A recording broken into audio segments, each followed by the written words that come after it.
ತಾಲಿನ ಎಷ್ಟು ಮುಗಿ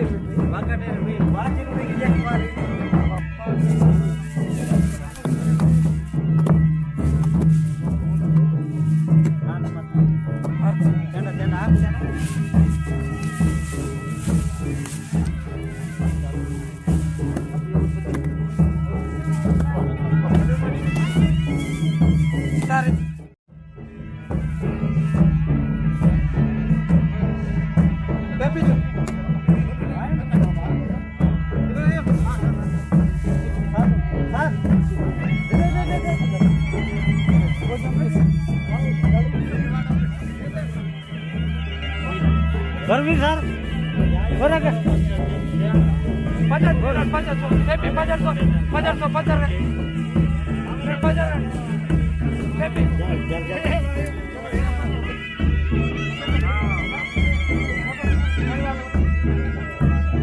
Jangan serius. Anak kain. Happy jalan sakit.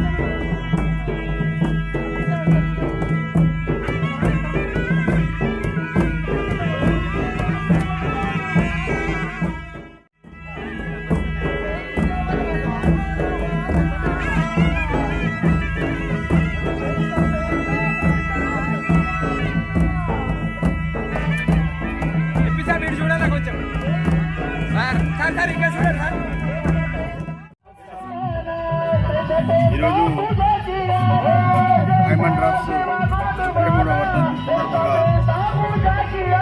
ముఖ్యంగా హైమన్ డ్రాప్స్ వర్ధంతి ఎందుకు జరుపుకుంటున్నారంటే ఆయన ఏదైతే కుటుంబం పోరాటం చేసిందో ఆ పోరాటాన్ని చేసిన తర్వాత మరి ఆదివాసులకు కోసం ఎందుకు పోరాటం చేసిండు, మరి వాళ్ళు ఏమి సమస్యలు ఏమున్నాయి అన్న ఉద్దేశంతో ఆయన మొత్తం ఆదివాసీ గుడిలలో నిమగ్నమై ఇక్కడనే వాళ్ళ మొత్తం జీవితం అంతా కలిపి మరి ఆదివాసుల కోసం రీసెర్చ్ చేసి మరి వాస్తవంగా కుమ్రంభీం పోరాటం చేసినది జల్ జంగల్ జమీన్ కోసం, మరి వాస్తవమైన పోరాటం కాబట్టి ఆదివాసులకు న్యాయం చేయాలన్న ఉద్దేశంతో కేంద్ర ప్రభుత్వానికి రాష్ట్ర ప్రభుత్వానికి ఆనాడు రిపోర్ట్ పంపడం వల్లే ఇవాళ ఐటీడీలు స్థాపించబడ్డాయి. తెలంగాణ అప్పటి ఉమ్మడి ఆంధ్రప్రదేశ్లో ఐటీడీలు అన్నీ కూడా స్థాపించడం జరిగింది. ఐటీడీలు అదేవిధంగా ఆశ్రమ స్కూల్స్, అదేవిధంగా ఇల్లు లేని నిరుపేదలకు ఇల్లు, అదేవిధంగా అనేక రకాల ప్రభుత్వం నుంచి వచ్చే సదుపాయాలన్నీ కూడా కలగడం జరిగింది. కాబట్టి వారిని ప్రత్యేకంగా ఆదివాసుల కోసం మరి ఇంగ్లాండ్ నుంచి వచ్చి ఇక్కడ మరి రీసెర్చ్ చేసి మరి ఆదివాసులకు న్యాయం చేసే విధంగా ప్రయత్నం చేసింది. కాబట్టి హైమన్ డ్రాప్స్ను ప్రతిసారి ఆదివాసులు ఘనంగా వర్ధంతి జరపడం జరుగుతుంది. ఇప్పటికే 33వ వర్ధంతి సార్, ఇప్పటికే అధికారికంగా ఇప్పటికీ చేయడం దాఖలాలి. ఇప్పటికీ ప్రభుత్వానికి చెప్పేది ఈసారి election code municipal elections code కాబట్టి అధికారులందరూ కూడా కోడ్కు ఉల్లంఘించారు కాబట్టి ఆ విధంగా జరిగింది. పోయినసారి కూడా ఎలక్షన్ కోడే అనుకుంటా. వచ్చే సంవత్సరం అధికారంగా తప్పనిసరిగా నిర్వహిస్తాం.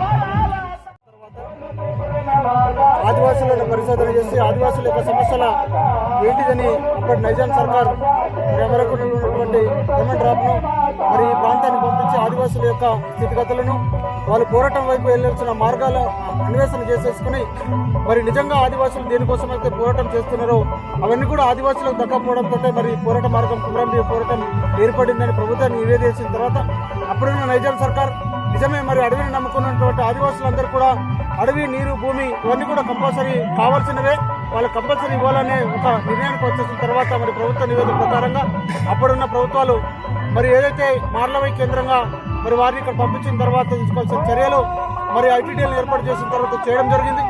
నిజంగా కూడా కుమ్రంభీం పోరాటం ఒకేతైతే హైమన్ డ్రాప్ గారు వారు ఇక్కడ శ్రీనివాసం నేర్చుకొని వాళ్ళ సతీమణితో ఎలిజబెత్తో మరి వాళ్ళ కుటుంబ సభ్యులతో ఇక్కడ ఉండి మా ఆదివాసుల కోసం చేసిన సేవలు మరవలేనివి, చిరస్మైనవి. కాబట్టి వాళ్ళ వర్ధంతి రోజు మరి వాళ్ళని స్మరించుకుంటూ వారు ఏదైతే కళలు కన్నారో మా ప్రాంతంలో మా భాష నేర్చుకుని మేము తినే తిండిని తిని మాతో జీవనం గడుపుకొని మాలో మార్పు రావాలనుకున్నారు.